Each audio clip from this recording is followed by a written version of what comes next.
Hello dear students, इस video में solve करेंगे क्लास 6 चैप्टर 7 फ्रैक्शंस की एक्सरसाइज 7.2 का क्वेश्चन नंबर फर्स्ट।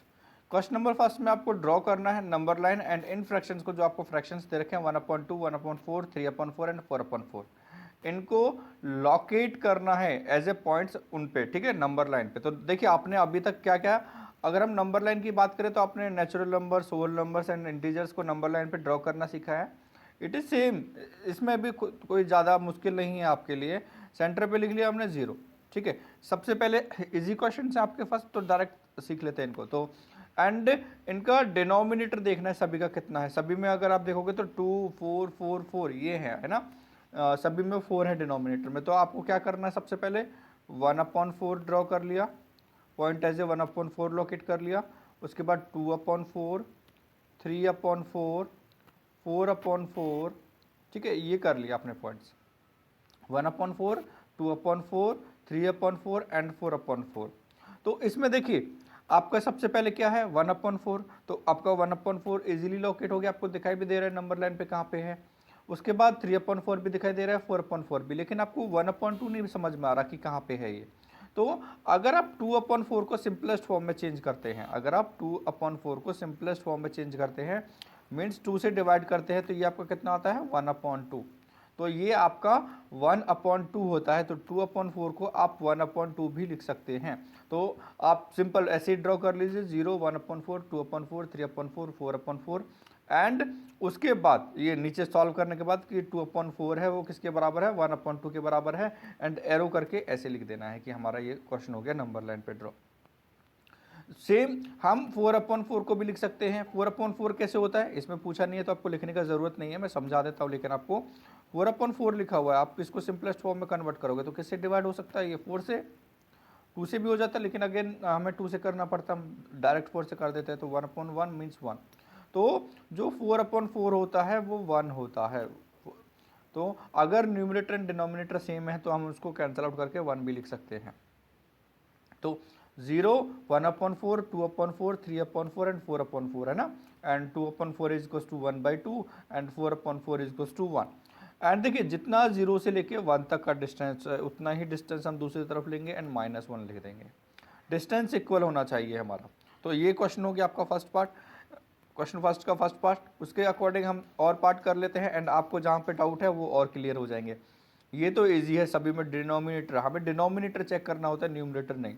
फ्रैक्शंस में ध्यान दीजिए, हमें डिनोमिनेटर चेक करना होता है। तो सेंटर पे लिखा हमने 0 एंड इसमें 8 लिखा हुआ है ना, डिनोमिनेटर में 8 लिखा हुआ है। तो 1/8, 2/8, 3/8, 4/8, ओके, ये 4/8, 5/8, 6/8, अगेन मार्क लग गया कोई बात नहीं, 7/8 एंड 8/8। ये है आपको, इनमें से जो जो आपको करने थे उनको या तो आप एरो लगा दीजिए या उन पे सर्कल कर दीजिए, जिससे कि हमें पता चल जाए हमको कौन कौन से करने थे। तो 1/8 यहाँ पे हमने एरो लगा दिया कि ये करना था। 2/8 हमें ये भी फाइंड आउट करना था, हमने ये भी फाइंड आउट कर लिया। उसके बाद 3/8 भी हमें फाइंड आउट करना था एंड 7/8 फाइंड आउट करना था। ये फाइंड आउट हो चुके हैं हमारे पास। तो हमने ये एरो लगा दिया बताने के लिए कि हमें ये फाइंड आउट करने थे 1/8, 2/8, 3/8 and 7/8। In the same way जैसे हमने पिछले क्वेश्चन में किया था, हमें करना नहीं है आगे वाला जो बता रहा हूँ। आप 2/8 को सिंपलेस्ट में कर सकते हो, 4/8 को हो सकता है कि वो उसमें भी सिंपलेस्ट में दे रखा होता। तो आपको बस डिनोमिनेटर में ये देखना होता है आपके जो सिलेबस में दे रखा है उसके अकॉर्डिंग कि कौन सा नंबर ग्रेटर है, end of course that will be the multiple of other. जैसे अगर ये 1/2 दे रखा होता है या 1/4 दे रखा होता, तो जो 4 है या 2 है वो जो 8 आएगा, 8 है उनका मल्टीपल है, ठीक है। तो आप लार्जर नंबर देखिए डिनोमिनेटर में एंड सॉल्व कर लीजिए उसको ऐसे नंबर लाइन पे। एंड अगेन दूसरी तरफ जब हम इसको करेंगे तो इतना 8/8 इज 1 होता है। मैंने अभी बताया कि जो नंबर सेम है न्यूमरेटर एंड डिनोमिनेटर में उसको आप कैंसिल आउट करोगे तो 1 ही आएगा, 8 1 8, 8 1 8 आ जाएगा। तो सेम दूसरी तरफ उतने ही डिस्टेंस पे आप -1 पुट कर दीजिए, जितना 0 से 1 है उतना ही दूसरी तरफ -1 पुट हो जाएगा। ये आपका नंबर लाइन ड्रॉ हो गया। इसका थर्ड पार्ट, डिनोमिनेटर कितना है 5। तो जब हम नंबर लाइन ड्रॉ करेंगे तो कैसे करेंगे, सेंटर पे लिखा मैंने 0 एंड उसके बाद कितना लिखने वाला हूं मैं 1/5, गुड।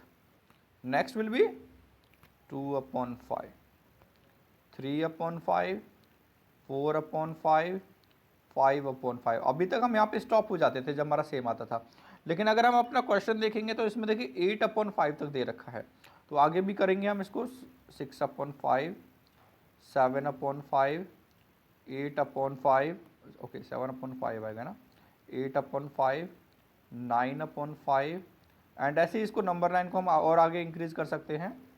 एंड ये पूरा इरेज हो गया, कोई बात नहीं,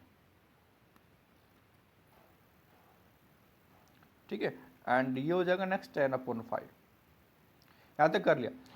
अब देखिए क्या मैं दूसरी तरफ इतनी डिस्टेंस पे लिख दूं -1, पहले समझना है, क्या समझना है, देखिए जो हमें दे रखा है पहले वो कर लेते हैं, उसके बाद समझाने का काम बाद में कर दूंगा। ये हो गया हमारे पास 2/5, नेक्स्ट 3/5 को भी हमने मार्क कर लिया, नेक्स्ट हमने 8/5 को भी मार्क कर लिया, एंड नेक्स्ट हमने 4/5 को भी मार्क कर लिया। अब देखिए समझने वाला, ये हमारा क्वेश्चन कंप्लीट हो गया, यहाँ पे मैं -1 लिख देता हूँ, ये हमारा हो गया कंप्लीट। लेकिन अब समझने वाला देखिए 5/5 किसके बराबर होता है, डिवाइड कर सकते हैं आप 5 से, एंड ये कितना हो जाएगा आपका 1/1 मीन्स 1 हो जाएगा। तो हम 5/5 की जगह कितना लिख सकते हैं, 1 लिख सकते हैं इसकी जगह पे, है ना। तो 5/5 की जगह पे और कितना हो जाएगा, 1 हो जाएगा।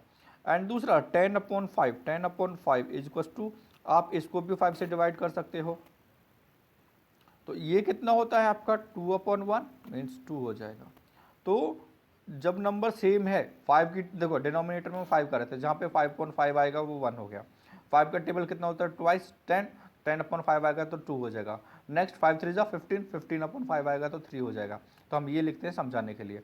तो जितना डिस्टेंस 0 से लेके 1 तक था उतना ही हमने 0 से -1 तक कर लिया, ठीक है। तो ये हमारे फर्स्ट के तीनों पार्ट्स हो गए। क्या आपको नीचे वाले लिखने, हाँ लिख लेना, आपको समझने के लिए इजी रहेगा, आप भूल जाओगे तो बाद में पता चल जाएगा। या तो आप एरो लगा सकते हो जैसे मैंने एरो लगाया है, या आप इसको सर्कल भी कर सकते हो, दोनों में से एक कर लेना, दोनों का ज़रूरत नहीं है, उससे हमें पता चल जाएगा कि हमें क्वेश्चन में कौन कौन से पूछे हैं।